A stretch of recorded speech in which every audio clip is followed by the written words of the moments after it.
मोगो पक्षान केन्नाच कोंकणी मराठी भाशेमदीं भेदभाव करूना। उदय भेंब्रे हे आता टिका करतात, मात आमदार आसतना तांकां मोगो पक्षाची भूमिका खबर नाशिल्ली काय म्हण प्रस्न मोगो पक्षान केला।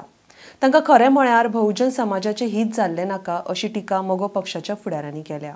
RDX गो खातीर पणजेच्यान गौतम शिरोडकार। जवळ 50 वर्षांनंतर ओपिनियन पोलाची याद काढता ते खाजयता खंय कर्जाता खंयसर कितें जाता कांय समजना। 50 वर्षांनंतर तुम्ही म्हाका सगळे आता 50च्या फुडले आसात, म्हणजे 50 जागला तुमकां तुम्ही कोणे तरी एखादो एक आमदार नेतो की सादो एक कार्यकर्त्यां सुद्दां केन्ना पळयला की आमकां हो ओपिनियन पोल जाय नारो मारतत नांव आसा मारतत गोंयचो पक्ष। पण त्यानंतर जेन्ना ओपिनियन पोल जालो त्या दिसा पासून खंयच्या पक्षाच्या खंयच्याच नेत्यान कार्यकर्त्यान होने हितचिंतकान तो नांव काडूंक ना। आमी तो खुल्या मनान स्विकारलो, खुल्या मनान स्विकारलो। त्यानंतर खंयच जो प्रश्न येवंक ना। पण तेज्या फुडली पार्श्वभूमी थोडीशी आता आमकां वायट कितें दिसता की आताची जी पिढी हा ओपिनियन पोल जावन 2 पिढयो जाल्यो आनी आताच्या पिढीक बेश्टेच वेगळे वेगळे जे सांगपाचो जो प्रयत्न करता ती पिढी फुडें चलोवंक जाय आनी इतिहास घेवन फुडें चलोवंक जाय। गोंय फुडें सरपाक जाय, उमेदीन सरपाक जाय। तेका लागून हे अशें कितें कलुशीत मन भुरग्यांचें जावंक जायना म्हणून आमकां सांगचें पडटा। 50 वर्सां पयलीं ओपिनियन पोल जालो तो प्रश्न सोंपलो। आमी तो केन्नाय दिसपाक धरूना आनी नाच। पण म्हाका वायट दिसता परत परत परत परत कित्याक याद काडटा तेंचे म्हालगडे याद काडटा केन्ना केन्ना गरज नासतना जो कांय प्रश्नच ना म्हणटा आनी वेगळे वेगळे विशय आहा त्या विशयाचेर चिंतन करा, मंथन करा, लोकांक एकत्र करा। तें ना भाशावाद भाशा परत मराठी कोंकणीच्या भाशेंत। म्हाका सांग गोंयान MG पार्टी कडेन 17 वर्सां राज्य आसलेले। त्या 17 वर्षांक जावं हिंदू जावं क्रिश्चन जावं भाशीक हे वाद पेटलेले ना, पेटूकूच दिवना कित्याक भाऊ सगळ्यांक लागीं धरतालो। आतां तुमकां सांगता गोंयान फक्त 3 मिनिस्टर आनी 3.5 मिनिस्टर, एक बामण, एक क्रिश्चन, एक भाऊ, इतले ते सतत चलताले। कित्याक करताले?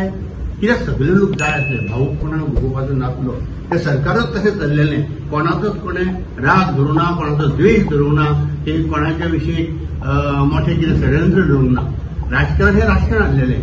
हांव इतलें जाणा की विरोधी पक्ष सुद्धा आहा ते एकामेकाच्या हातींना धरून गोंयाच्या फुडा खातीर काम करताले आनी हेच करपाक जाय आसलें। पण म्हाका समजना की आयज उदय भेंब्रे कित्याक ते उलयता, हेच्या फाटल्यान कोण आसा आनी कितें तरी कारण आसूं शकता। तेणें सांगलें की गोंयाक हें विलिनीकरणाक लागून गोंयाची खंय संपत्ती गोंयाचे पयशे खर्च जाले।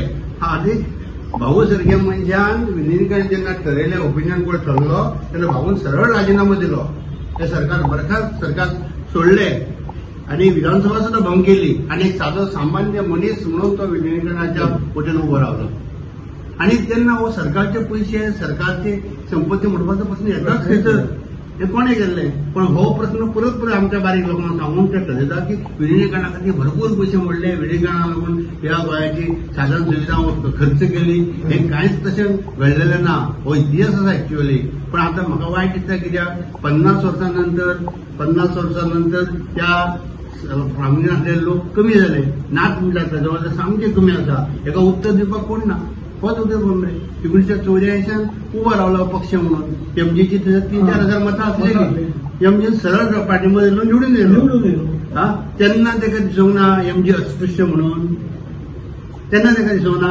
बरें माध्यम 2010-2011 माध्यमांक उदय भेंब्रे सबंद गोंयभर ताईक घेवन भोंवूंक लागलो, ताईक अध्यक्ष केली, ताईची भलावण करूंक लागलो की ताईन हा ते प्राथमीक शिक्षणा खातीर जे इंग्लिशीन करूंक सोदता ते बंदी हाडून तिणें कोंकणी मराठीक दिली। वा वा वा, हे सगळ्या गांवांनी तोच उलोवंक लागलो। तेन्ना ताका दिसलें ना की MG पार्टीची बाबा ताई मुख्यमंत्री आसलेली, तिणें हें केलें काय कितें हें उलोवंक ना। म्हणजे मनीस सगळ्या प्रमाणे आपले जाय जाय तसो रंग बदलता काय कितें हो एक मोठो प्रश्न आमच्या फुडें निर्माण जाता। ह्यो गोष्टी आसा न्ही, ह्यो गोष्टी आताच्यो आहा म्हणून हांव उलयतां।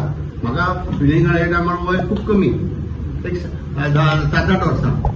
पण म्हाज्या सारके हेच्या ज्येश्ठ आहा तेंच्यान सांगपाक जाय, कळपाक जाय न्ही, लोकांची दिशाभूल जावंक जायना हे प्रश्न।